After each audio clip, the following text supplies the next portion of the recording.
What's up, everyone?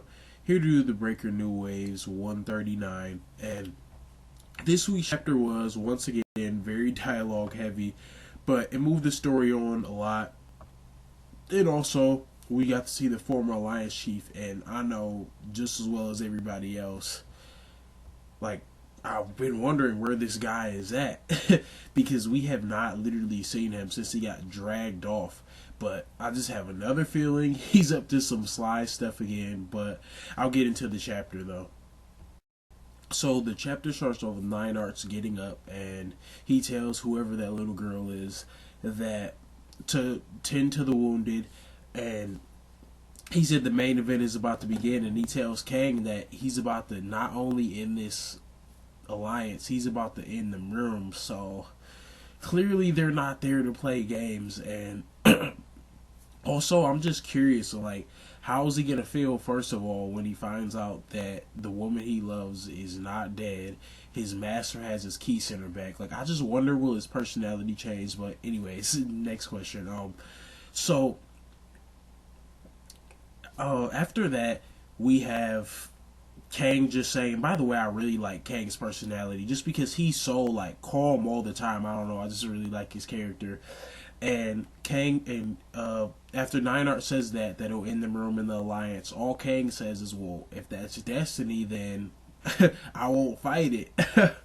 That was cool. I thought it was kind of like, no pun intended, is weird because he's not fighting, or because he is fighting. I thought it was weird. But right after that, we go over to the former Alliance Chief, and I was really surprised to see him. Like, it threw me off, but Moon-G is talking to him, the guy who like cut his arm off in part one because he was so shook of Nine Arts, and he's asking the former Alliance Chief to help him, and he says, no, why would I do that? He said Kang put himself in this position, he got pressured into it.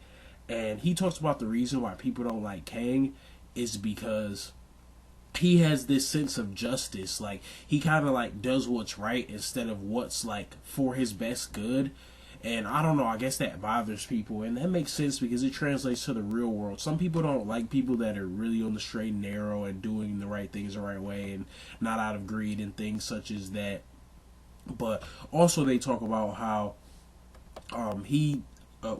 Moon-G thinks that he's getting criticism from his clan because of the guy who shot Nine Arts and all that mess. People didn't really respect their clan anymore.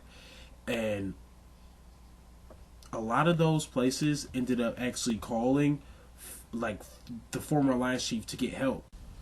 So right after that, we go over to Shi-Won and all the elders. They're all like in a car in traffic on the way there, and they're kind of trying to convince him, but you notice towards the end that, I don't know, for some reason, I guess they think they can see some good out of this, and he ends up selling he can't let a conflict between his master and the alliance happen for the Merm World's sake, and he wants to protect the Merm World.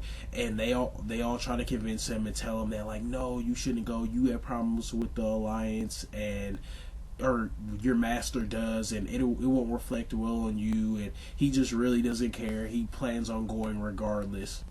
And pretty much the only reason they did this was to satisfy Jenny, because I guess they figured she was going to have a bunch of questions. And also, something else important to know, Shi-Won talks about how when Elder June lost his life, that he wanted to live without regrets. And he doesn't want to miss this opportunity to, I guess, make things right.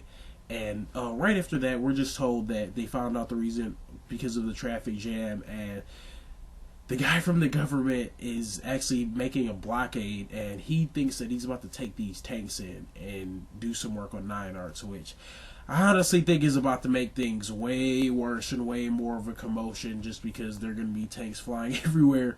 But anyways, that's this week's chapter. It was pretty dialogue heavy. Just kind of a couple things that we didn't know. Definitely was interesting to see the former Alliance Chief because we have not seen him in a hot second.